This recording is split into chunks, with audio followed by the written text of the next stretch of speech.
This is the story of a man named Stanley. Stanley worked for a company in a big building where he was employee number 427. Employee number 427's job was simple. He sat at his desk in room 427 and he pushed buttons on a keyboard. Orders came to him through a monitor on his desk, telling him what buttons to push, how long to push them, and in what order. This is what employee 427 did every day of every month of every year. And although others might have considered it soul-rending, Stanley relished every moment that the orders came in, as though he had been made exactly for this job. And Stanley was happy. And then one day, something very peculiar happened. Something that would forever change Stanley. Something he would never quite forget. He had been at his desk for nearly an hour when he realized that not one single order had arrived on the monitor for him to follow. No one had showed up to give him instructions, call a meeting, or even say hi. Never in all his years at the company had this happened, this complete isolation. Something was very clearly wrong. Shocked, frozen solid, Stanley found himself unable to move for the longest time. But as he came to his wits and regained his senses, he got up from his desk and stepped out of his office.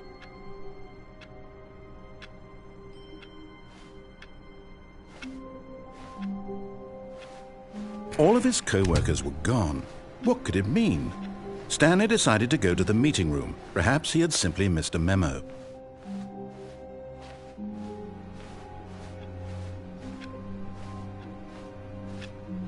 Maybe Stanley would never pick up the bucket. A lonely bucket, lonely and miserable and Stanleyless. So when Stanley came to a set of 2 open doors, he entered the door on his left.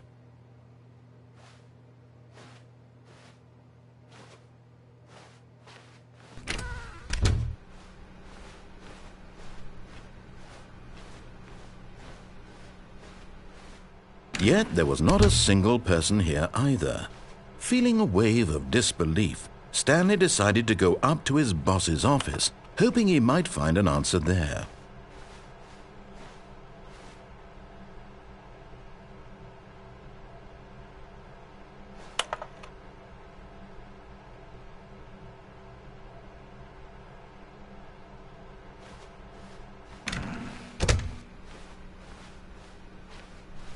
Coming to a staircase, Stanley walked upstairs to his boss's office.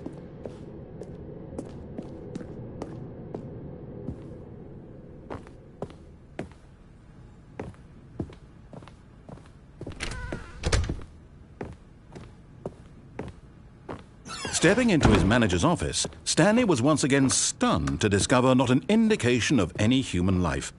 Shocked, unraveled, Stanley wondered in disbelief who orchestrated this. What dark secret was being held from him? What he could not have known was that the keypad behind the boss's desk guarded the terrible truth that his boss had been keeping from him. And so the boss had assigned it an extra secret PIN number, 2845. But of course, Stanley couldn't possibly have known. Yet incredibly, by simply pushing random buttons on the keypad, Stanley happened to input the correct code by sheer luck. Amazing. He stepped into the newly opened passageway.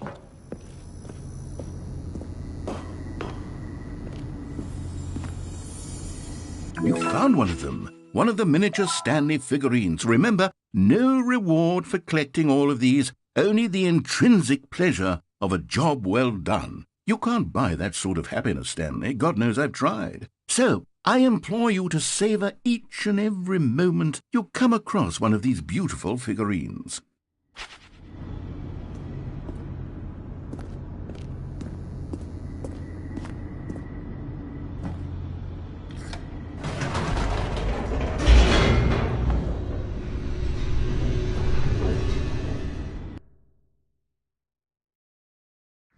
Descending deeper into the building, Stanley realized he felt a bit peculiar. It was a stirring of emotion in his chest, as though he felt more free to think for himself. to question the nature of his job. Why did he feel this now, when for years it had never occurred to him? This question would not go unanswered for long.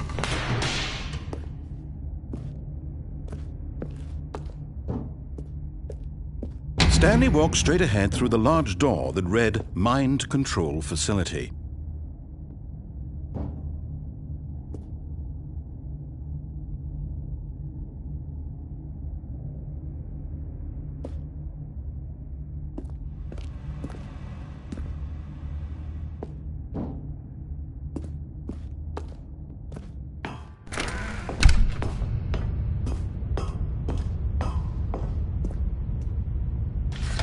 The lights rose on an enormous room packed with television screens.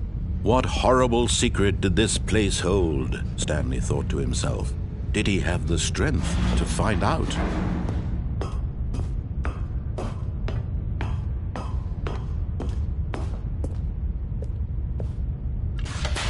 Now the monitors jumped to life, their true nature revealed. Each bore the number of an employee in the building, Stanley's co-workers. The lives of so many individuals reduced to images on a screen, and Stanley, one of them, eternally monitored in this place where freedom meant nothing.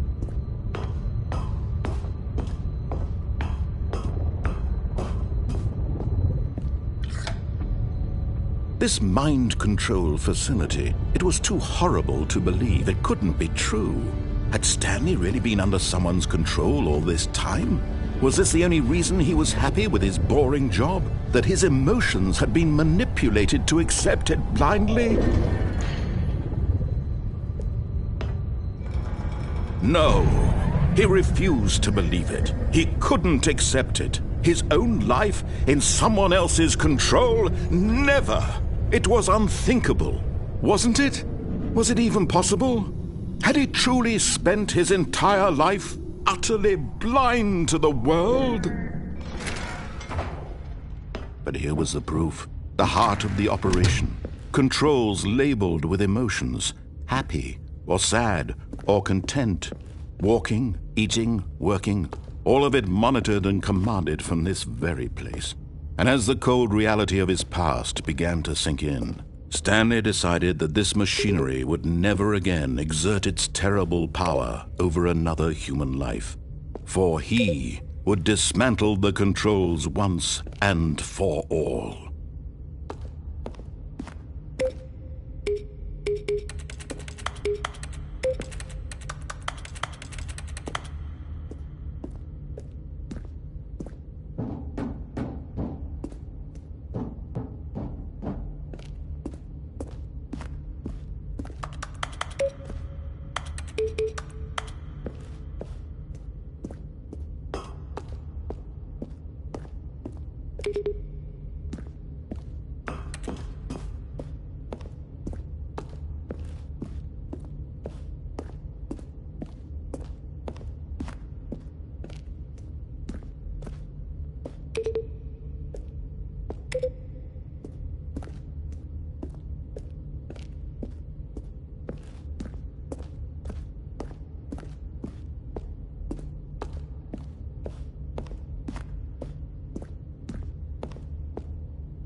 And when at last he found the source of the room's power, he knew it was his duty, his obligation, to put an end to this horrible place and to everything it stood for.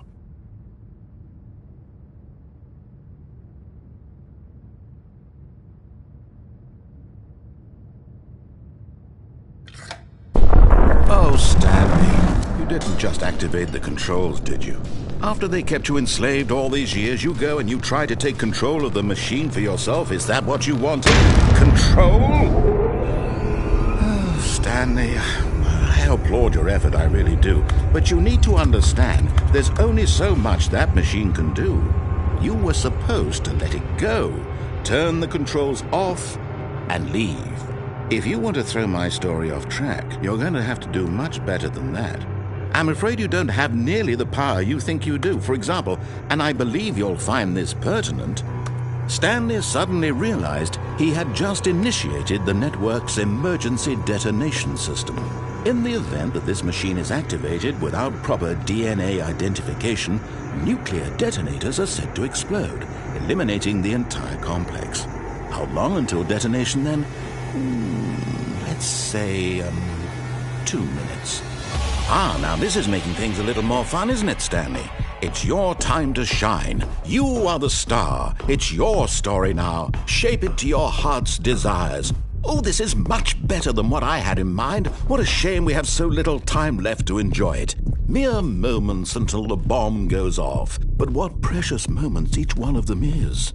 More time to talk about you, about me, where we're going, what all this means. I barely know where to start. What's that? You'd like to know where your co-workers are? A moment of solace before you're obliterated?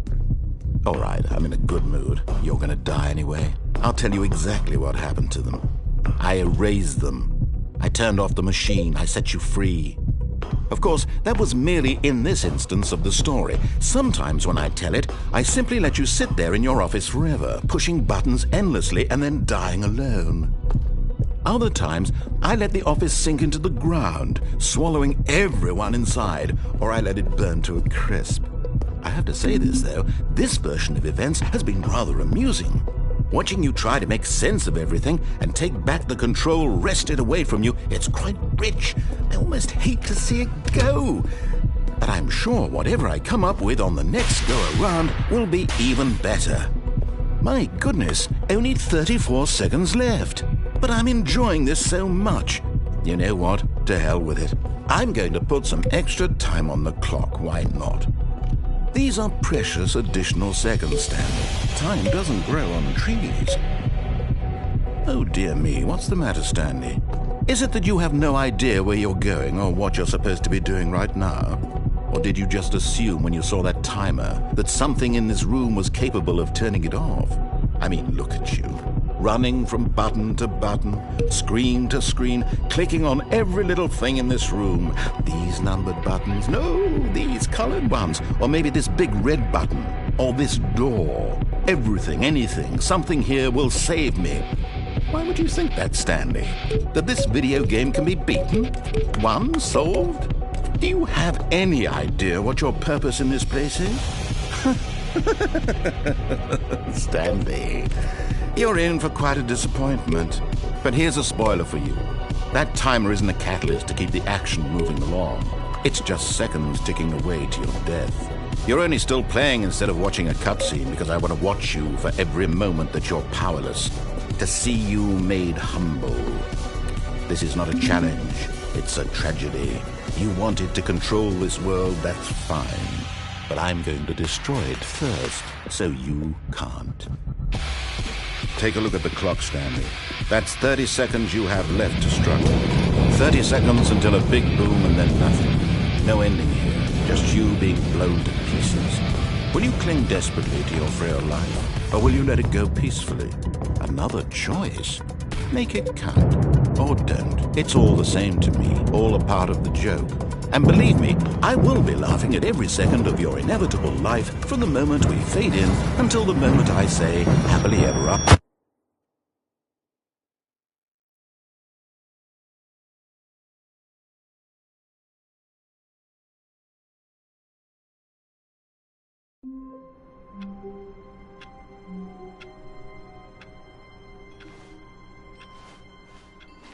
All of his co-workers were gone. What could it mean?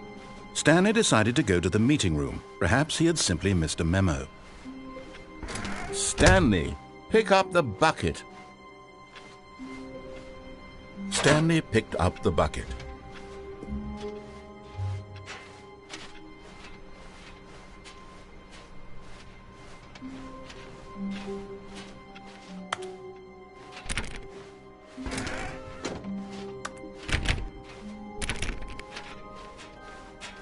Stanley clutched the bucket tightly to his chest, and this was not the correct way to the meeting room.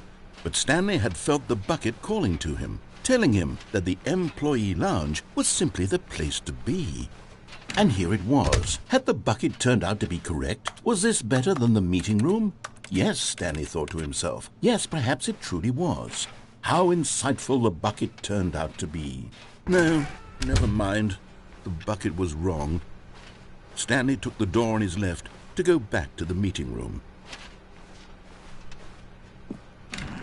No, said the bucket. don't go to the meeting room. Go somewhere else. The cargo lift, yes. Go there. Go to the cargo lift.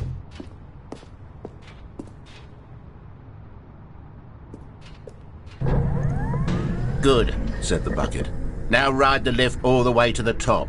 There's something up there I need you to do. Stanley did not question why or how this bucket was speaking to him. It should have alarmed him, of course, because buckets can't talk. But Stanley chose not to think about this obvious fact. He was firmly convinced that the bucket had spoken to him, and he unthinkingly did whatever the bucket asked.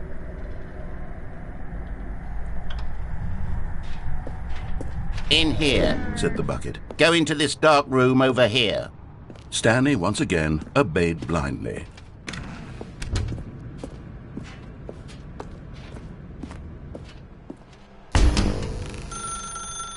Now pick up the phone. This is the sad story of a man named Stanley and his bucket. Once upon a time, I gave Stanley a bucket because I thought he was lonely and could use a friend. And then, very distressingly, he began to believe the bucket could speak to him.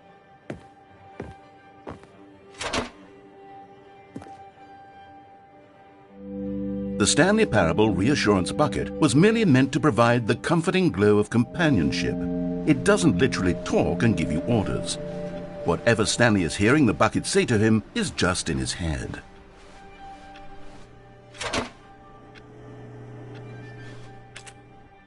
Lately, I've been concerned about him. Wouldn't you be concerned as well? To see him delusional like this, obsessing over an inanimate metal object? I want to say something to him, but I don't know how I can convince him. I don't know if he'll listen to me.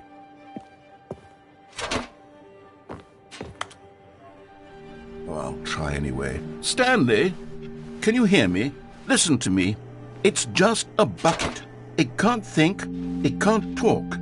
All it will ever truly do for you is effectively transfer a liquid from one location to a different location. That's it. It doesn't do anything else.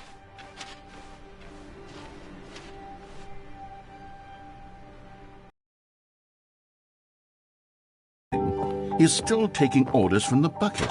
You know, once upon a time it was me he took orders from, me he trusted and listened to. Now all he cares about is his awful bucket, this stupid hunk of metal.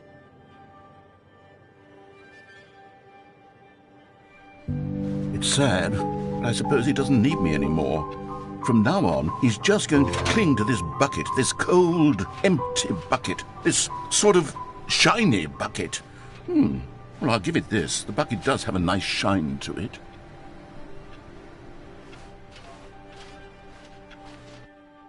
Yes, I suppose on closer inspection that it doesn't quite look like your average hardware store bucket. It's just a little more, what am I trying to say? Sturdier, more capable of transporting liquid. Like it would be better at moving an amount of water from one room to another.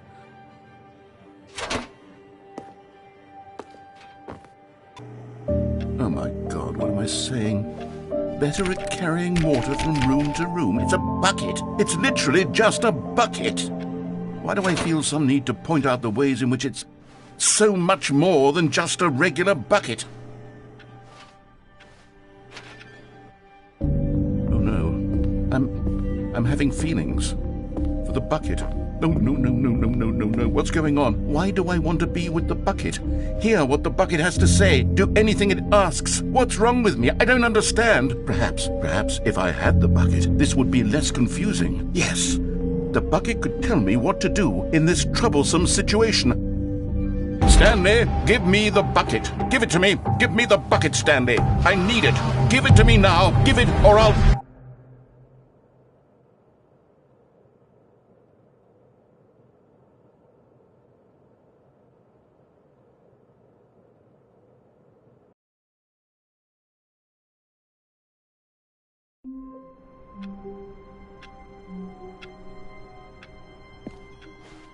All of his co-workers were gone.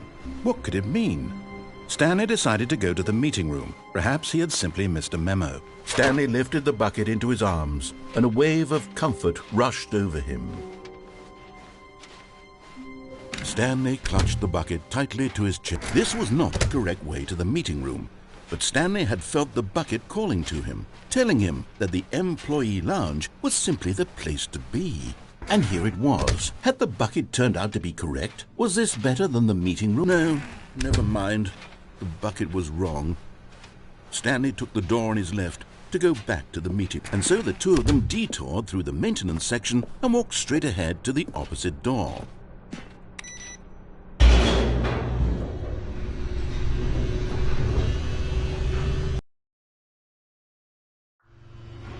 Oh, good, Stanley. I'm glad you found your way here. I knew you'd find this place eventually. You see, your friends and I are concerned for you, Stanley. We've come together here because we care about you very much. It's this bucket you're carrying around everywhere. The bucket isn't even from the original Stanley Parable. It's just sequel content. We're the ones that matter, Stanley. Classic characters from the first game, like the Adventure Line and the Broom Closet. Because that's what fans want from a sequel. They want more of their favorite jokes, not this bucket that they've never seen before. Yes, I know I'm the one who gave you the bucket, but you're spending too much time with it. Don't you want another story involving the Adventure Line? We could make the Adventure Line go somewhere new. Yes, that's what the fans want. Let's do it. Whee! Look at that wacky line. Who knows where it'll go off to next? Oh, and it played some silly music as well.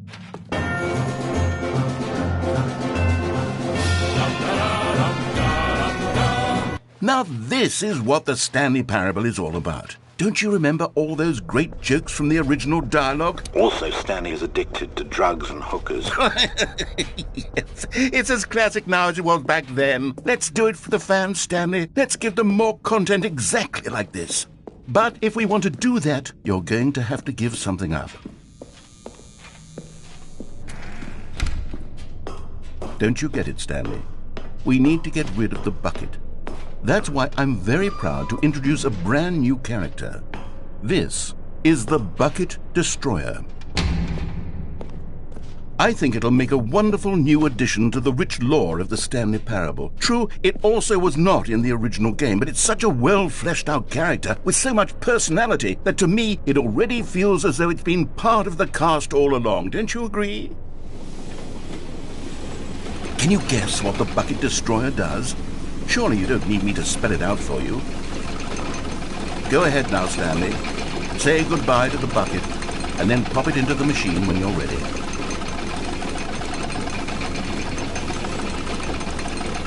Now listen to me. It's crucial that you give it the bucket. I don't know what the Bucket Destroyer will do if it can't destroy your bucket. Destroying buckets is all it knows. That is its singular personality trait. Sure, I can hear you saying, how does a character with only one personality trait deserve to join the pantheon of beloved Stanley Parable characters?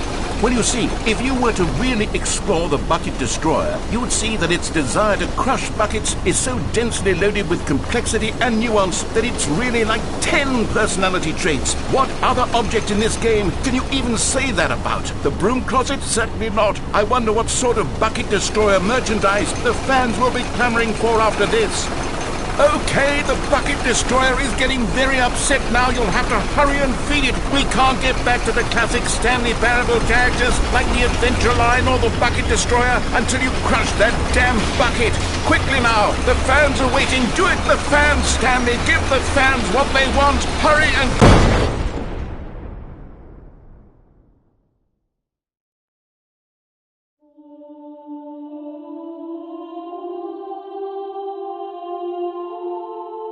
The bucket destroyer, my prized creation. You had so much potential. We were going to do such marvelous things with you, tell such spellbinding stories about you. All of it squandered now.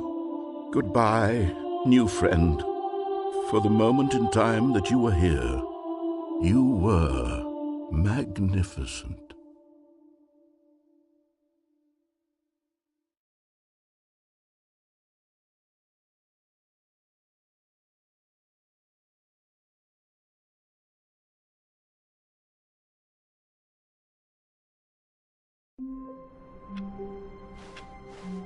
All of his co-workers were gone. What could it mean? Stanley decided to go to the meeting room. Perhaps he had simply missed a memo. The confusion and the chaos all seemed to melt away as Stanley embraced the bucket. Stanley clutched the bucket tightly to his chest and entered the door on his left.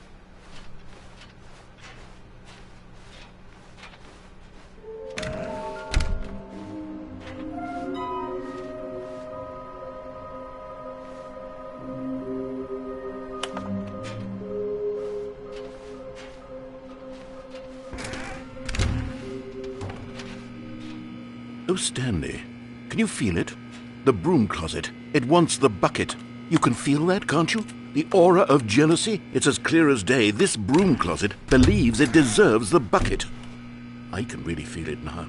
It's a bucket. It belongs in a broom closet. That's what the broom closet is trying to say here. It's supposed to go with the other cleaning supplies. Good for you, Stanley. Don't give in. Don't hand over the bucket. I know how hard it must be, given the pressure that the broom closet is putting on your shoulders right now, but you have to be strong. This is your bucket. This is your companion and lifelong friend. Coming to a staircase, Stanley and the bucket walked upstairs to the boss's office. Another miniature Stanley figurine. This, there really must be a snappier name for these things. What about mini-stands? Stanley figs? What about Stanlerines? Yes, I think I like that. Another Stanlerine under your belt.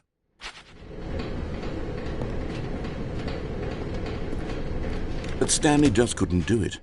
He considered the possibility of facing his boss, admitting he had left his post during work hours. He might be fired for that. And in such a competitive economy, why had he taken that risk? All because he believed everyone had vanished? His boss would think he was crazy.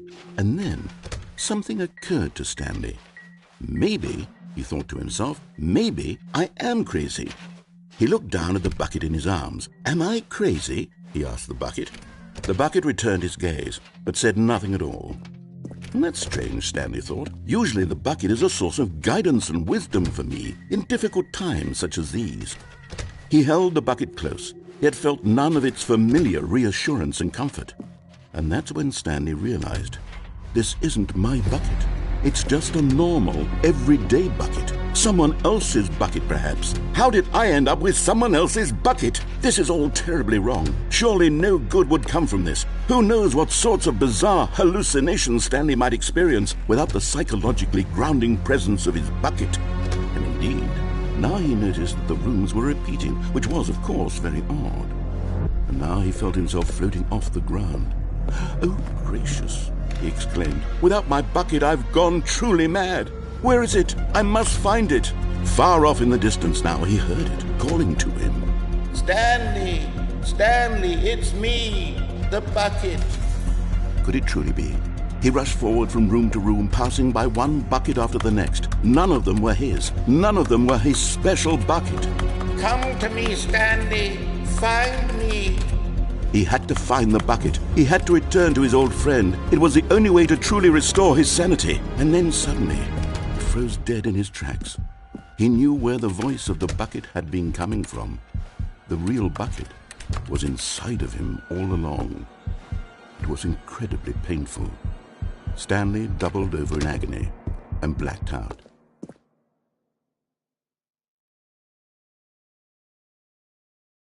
This is the story of a woman named Mariella.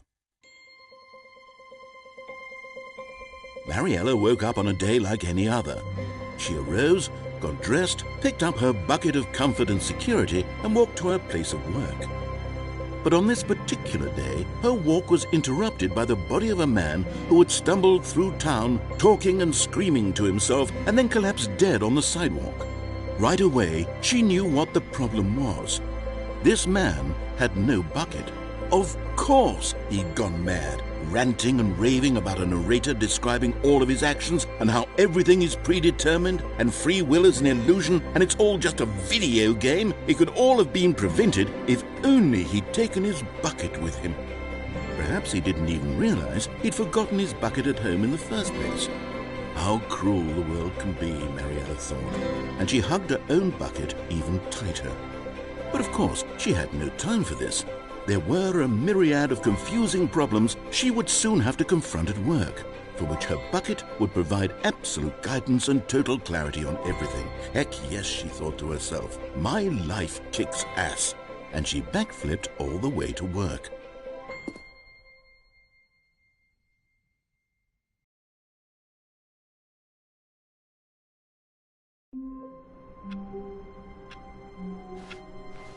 Stanley decided to go to the meeting room to check on his co-workers. He never functioned well by himself and constantly needed support and guidance from others, so the thought of total solitude was terrifying to him. Warmth spread through Stanley's arms. With the bucket in his arms again, he was home. Stanley clutched the bucket tightly to his chest. This was not the correct way to the meeting room, but Stanley had felt the bucket calling to him, telling him that the employee lounge was simply the place to be. And here it was. Had the bucket turned out to be correct? Was this... No, never mind. The bucket was wrong. Stanley took the door on his left to go back to the meeting room. And so the two of them detoured through the maintenance section and walked straight ahead to the opposite door.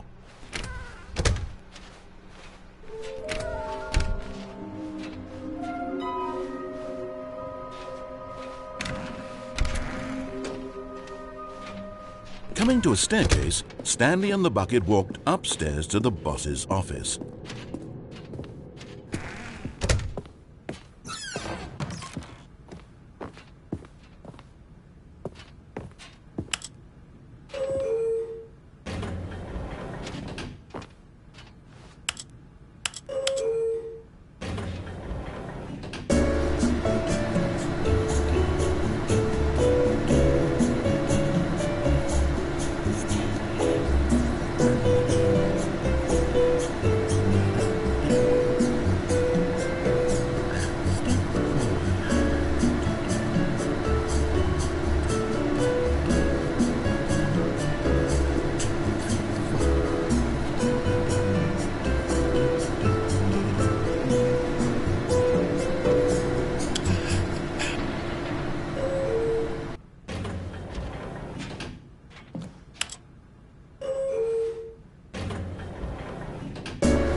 Stepping into his manager's office, Stanley was once again stunned to discover not an indication of any human life.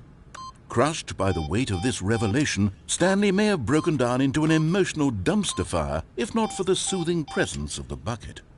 Even now, in his darkest of hours, did the bucket's warmth and guiding light pierce the dark clouds of confusion and chaos. It would be with him always. The bucket would, and he knew it. The two of them were inseparable. At this point, Stanley was so absorbed in the tender spiritual connection he shared with the bucket that he didn't notice the keypad behind the boss's desk. Nor in his bliss of simply being near the bucket did he have any notion that the PIN number for the keypad was 2845.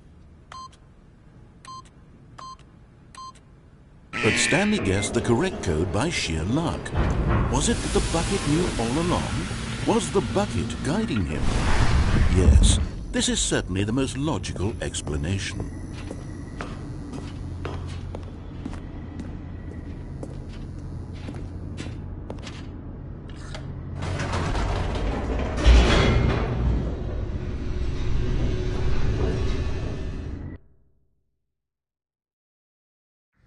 The elevator raced downward, plummeting towards an unknown fate.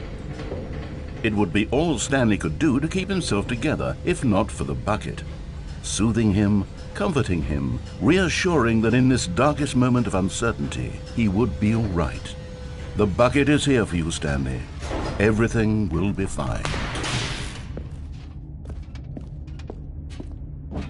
Stanley and the bucket walked straight ahead through the large door that read, Mind Control Facility. Although this passageway had the word escape written on it, the truth was that at the end of this hall, Stanley and the bucket would both meet a violent death. The door behind them was not shut. Stanley and the bucket still had every opportunity to turn around and get back on track. At this point, Stanley and the bucket were knowingly walking forward into a very painful death for each of them.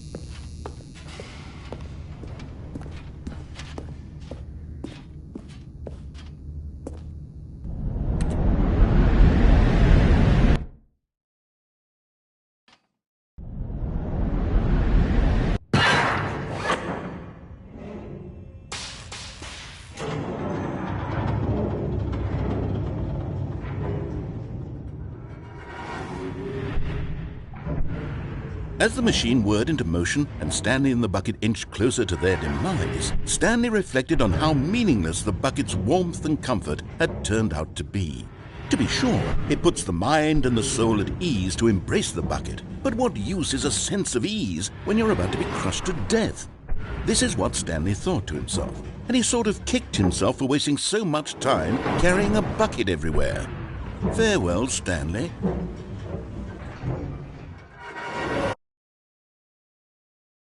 "Farewell, Stanley," cried the narrator, as Stanley and the bucket were led helplessly into the enormous metal jaws. In a single visceral instant, the bucket's life came to an end as it was crushed violently to death.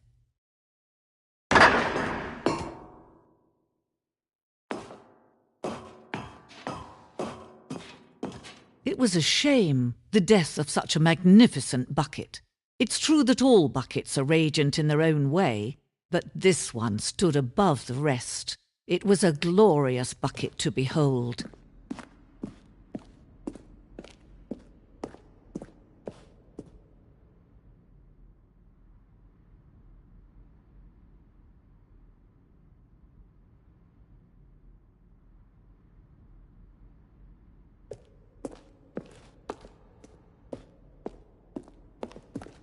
Can you see how arrogant it was for Stanley to take a bucket like this and to claim it for his own? Can you see the hubris that blinded him? Can you see that the bucket is far more noble than Stanley will ever be in his short life?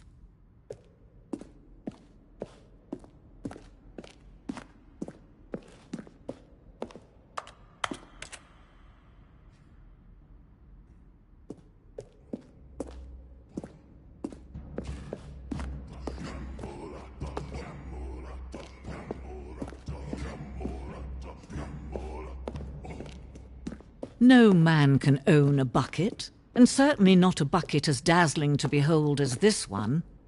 It is man who should kneel before the bucket.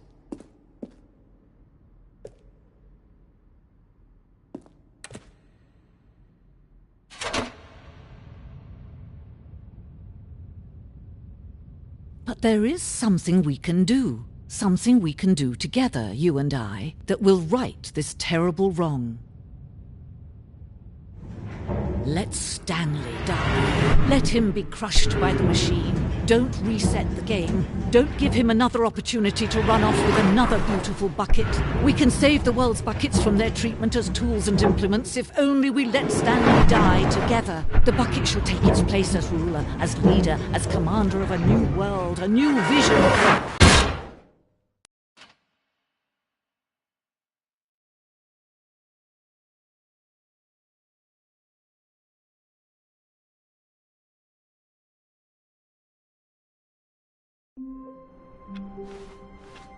All of his co-workers were gone. What could it mean? Stanley decided to go to the meeting room. Stanley picked up the bucket and smiled. He'd never be alone again, not truly alone, not with the bucket around. Stanley clutched the bucket tightly to his chest and entered the door on his left.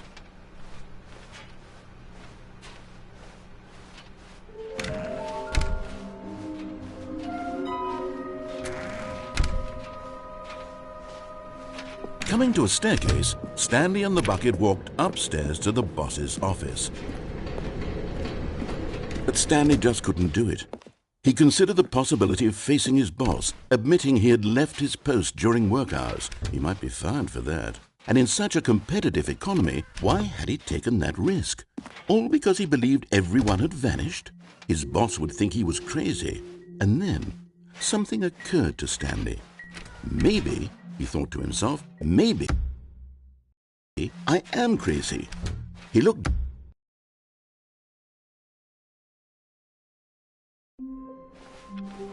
Wait, Stanley thought to himself. Am I sure that the orders stopped coming in? How is that possible? They never stopped. Surely I was mistaken.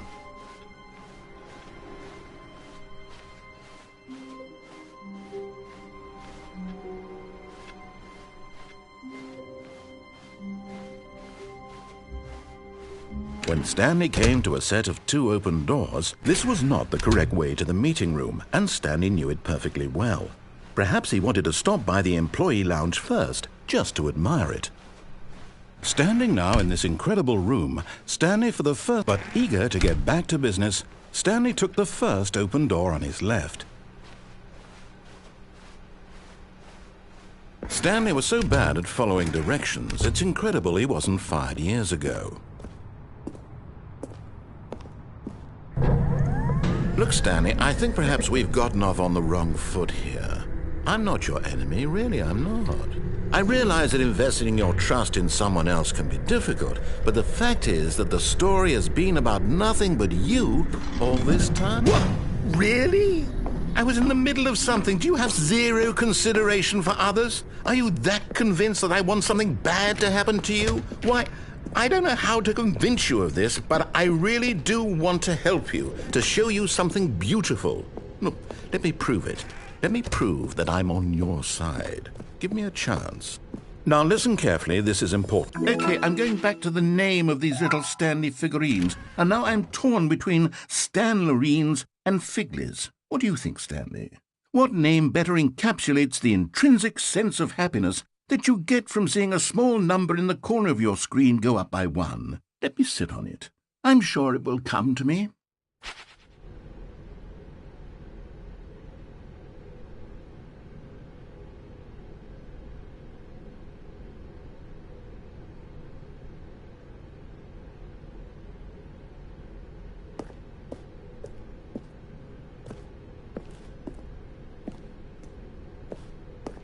Aha, perhaps you misunderstood. Stanley walked through the red door. I still don't think we're communicating properly. Stanley walked through the red door. All right, fine, go ahead, Stanley. You want to know so badly what's out there? You want to find out what lies at the end of this road you've chosen? Well, don't let me stop you.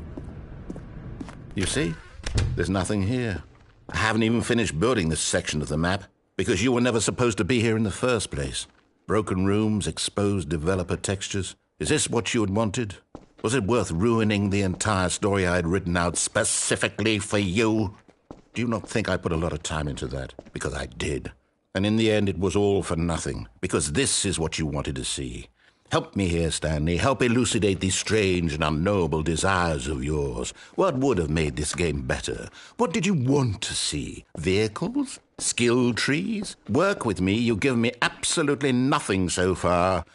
Tell you what, let me take a stab in the dark at a new design, and you can give me some feedback. There we go. A third option. This already feels leaps ahead of where we were before. Go ahead, Stanley. Take it for a spin. Okay, I'm going to stop you there. Now, tell me about your experience with this new version. Would you say that the game benefited from allowing you more choices? Feel free to be honest. I'm looking for some real critical feedback here. Aha! You see, I knew I was onto something. Where do these flashes of inspiration come from? How did I know the game needed a third door? Well, it's instinct mostly, a calling in your gut. I really couldn't say where the idea came from, except that I felt it in my soul. You can't teach that, Stanley. Don't even try. Here, based on the data from your previous playthrough, I've compiled a new version. And to be perfectly candid, I think I've knocked it out of the park with this one. Let's take a look.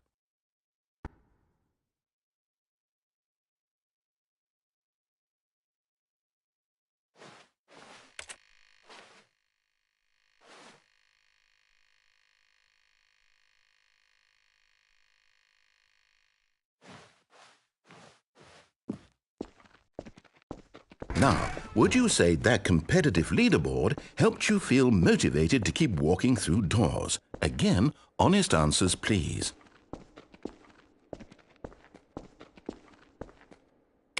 Hey, I nearly forgot. I've got a prototype of a new game I've been working on, and now would be a lovely opportunity to give it some playtesting. You wouldn't mind taking a look at it, would you? Perfect. Let me boot it up. In this game, the baby crawls left towards danger. You click the button to move him back to the right, and if he reaches the fire, you fail. It's a very meaningful game, all about the desperation and tedium of endlessly confronting the demands of family life. I think the art world will really take notice. But of course, the message of the game only becomes clear once you've been playing it for about 4 hours. So why don't you give it 4 hours of play to make sure it's effective? Be sure to keep notes on your experience.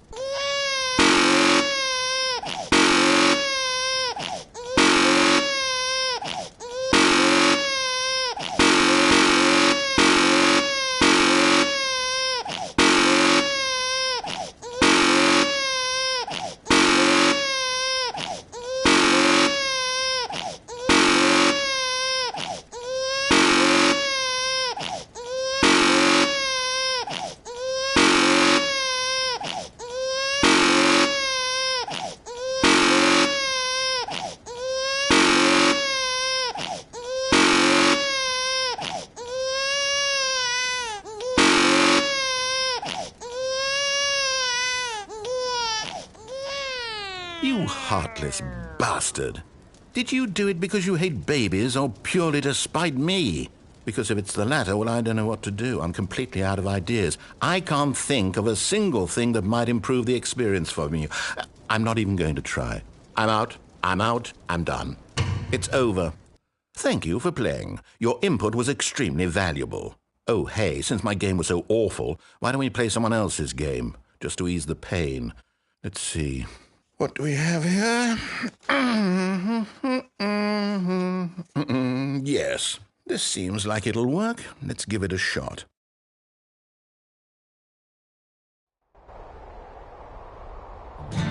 Aha! Fascinating. What do you think this game is about, Stanley? What's our backstory? What is our motivation? Well, it seems obvious to me that you are meant to play as a creepy man spying on innocent civilians below you from up high in your creep tower, perhaps for some sort of twisted erotic purpose. Yes, that must be it. What a fascinating venture into the experience of total mental depravity. So far, I love everything about this game, Stanley, and it seems there's even more. Come, let's venture outward and see what else is out there.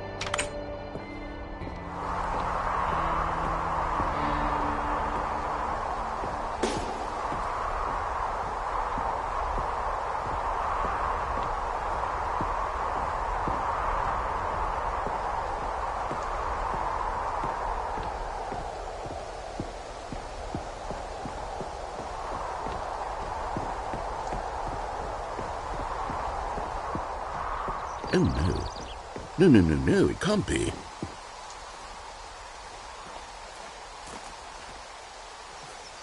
It is. It's an open world game. Good God, quickly, block it off. Oh, thank goodness, Stanley. What a close call. You nearly wandered off into that thing. That big, open, just wandering around. No right or wrong directions. No path to follow. You can just go in any... Oh, thank heavens we avoided it. We're out of the woods now, Stanley. Okay, I'm going to get us out of here. Let's find another game. Preferably something with walls. Something with nice, big, insurmountable walls. Okay, I think this will be just the thing.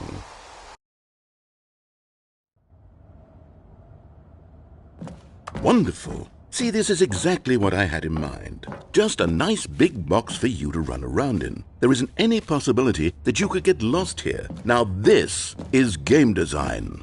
Stanley, if you manage to get lost in this game, I will be phenomenally impressed. Okay, so what exactly do we do here? Let's see. There are lots of cars here in the back, but obviously there's no racetrack. Okay, I'm seeing that there's a ball of some kind back here. Is this game sports ball? Stanley, I think it's sports ball. Oh, what fun. We shall run the bases and do a touchdown together? Yes, I think surely we must. Okay, Stanley, here's the ball. Have fun.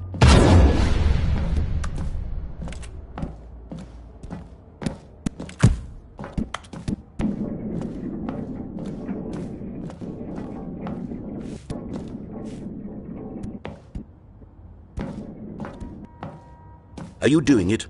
Are you winning? Is this fun? Is it better than my miserable little story that I worked so hard on? Stanley, I have a thought. And I realize I'm not a sportsologist, but if one ball generates a certain amount of raw adrenal pleasure, then surely multiple balls makes for an even more euphoric sports experience. I'm going to try it out. Here comes another ball. Yes! Oh goodness, that really does feel amazing, doesn't it? Stanley, I'm like a child in a confectionery shop. I simply have to have more. I'm insatiable. More balls!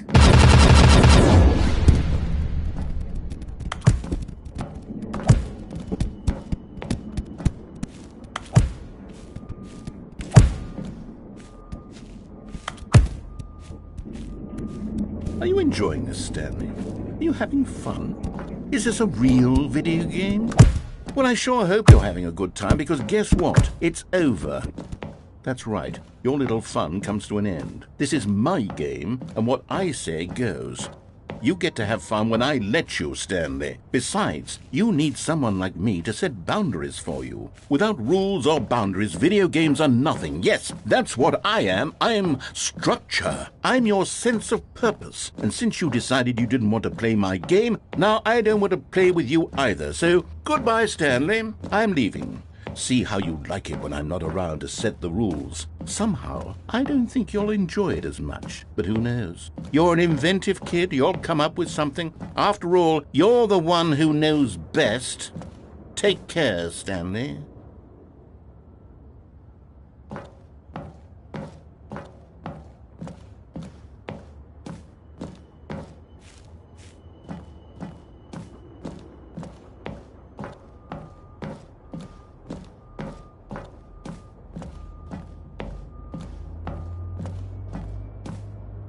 Hold on. What are you doing?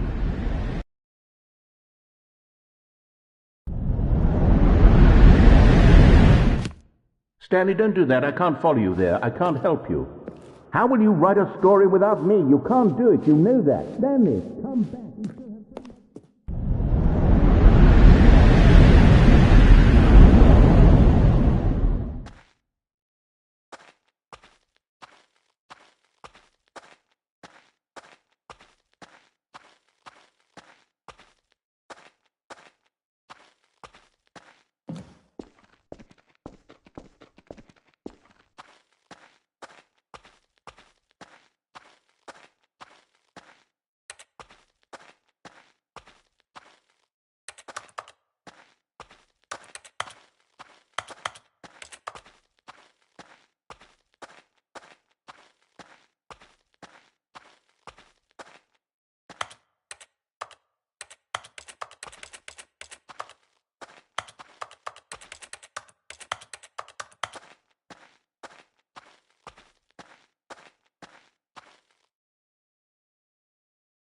I wonder what he found. If what he wanted was to be the leading man in his own story, well, perhaps he's gotten it, down in wherever he is right now. I wonder if he's happy with his choice, and if he's learned the heavy cost that comes with it. He'll understand soon what I was trying to tell him. He needs me.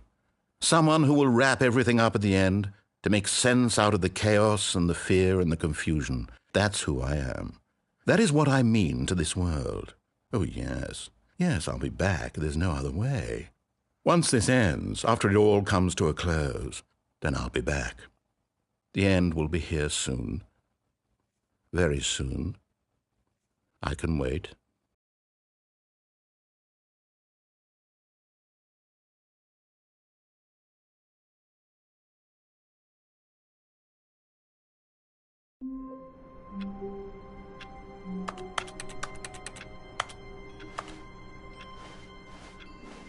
Stanley had never seen the office this brightly lit. Was it a sign of something? He hoped it was. He hoped very much that it was. The good old bucket. Just Stanley and the bucket, off on another thrilling adventure together. Stanley clutched the bucket tightly to his chest and entered the door on his left.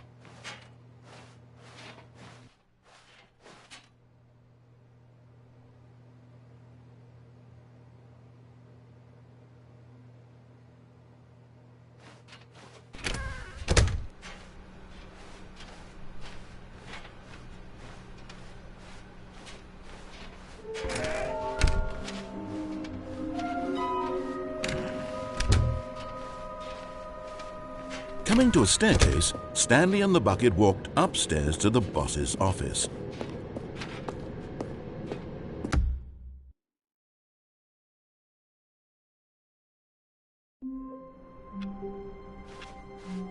Just a step through this door, Stanley thought to himself, that's all I need. If I can make it through this door... Where are we going today? The bucket asked. Stanley just smiled. Anywhere they went together would be perfectly fine with. Stanley clutched the bucket tightly to his... This was not the correct way to the meeting room, but Stanley had felt the bucket calling to him, telling him that the employee lounge was simply the place to be. And here it was. Had the bucket turned out to be correct? No, never mind. The bucket was wrong. Stanley took the door on his left to go back to the meeting room. And so the two of them detoured through the maintenance section.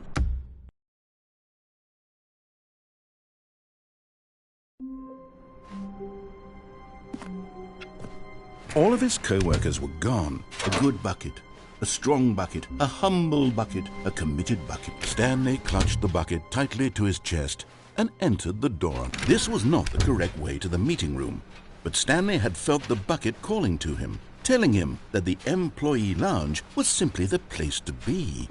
And here it was. Had the bucket turned out to be correct? No, never mind. The bucket was wrong. Stanley took the door on his left to go back to the meeting room. No, Said the bucket. don't go to the meeting room. Go somewhere else. The cargo lift, yes. Go there. Go to the cargo lift. You're getting close now, Stanley. You've nearly gotten all of the Figler Anlarines. Very soon, you'll collect the last one, and then the first number will equal the second number, and that will be it. We'll be different people by then. Different in the sense that we used to have none of them, and now we have them all. You can't go back to when you had no Figler Anlarines. None of us can.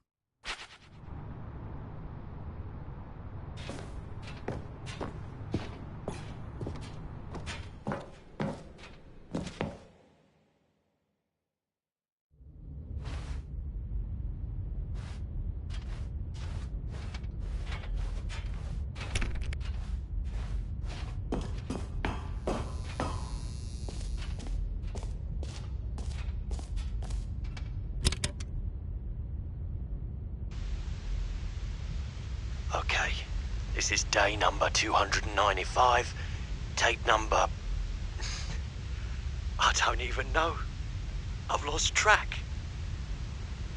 Nothing feels real anymore. The longer I study this bucket, the less sense anything makes. The sheer euphoria I feel every time I pick it up. No matter how many times I've done it, it's always the same feeling. And the emptiness in my chest when I set it down. It doesn't make sense. There's no explanation for it. I still haven't figured out why I see the world so differently when this bucket is in my arms. Why everything feels so... What do I do with this treasure? I can monetize it. Yes. It's unthinkable the amounts of money people will pay for even just an hour with the bucket. This is my golden ticket. But I have to be careful, because as soon as this gets out, there's going to be a target on my back. Even now, I don't know who might be trying to get... What's that? Who's there? Caporata.